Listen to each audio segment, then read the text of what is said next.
Lotion. Merci, Monsieur le Président. Monsieur Lachaud, vous nous dites la nécessité d'un nouveau porte-avions est ainsi partagée par beaucoup. Vous avez raison. Je partage aussi votre constat sur l'indisponibilité périodique du porte-avions. Vous vous inquiétez même de la permanence à la mer. C'est très bien.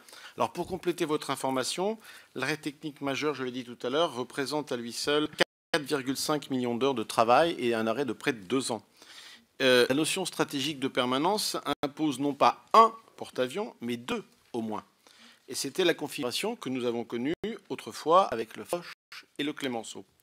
Je ne peux que vous recommander la lecture du rapport pour avis de cette année sur les forces navales. La partie thématique y est consacrée à la place du porte-avions dans la stratégie militaire française.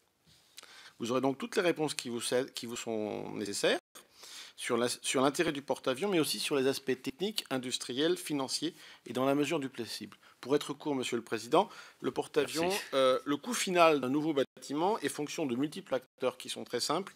La nature de la propulsion, la nature du système de catapultage, le format de la chasse embarquée et l'embarquement probable de drones.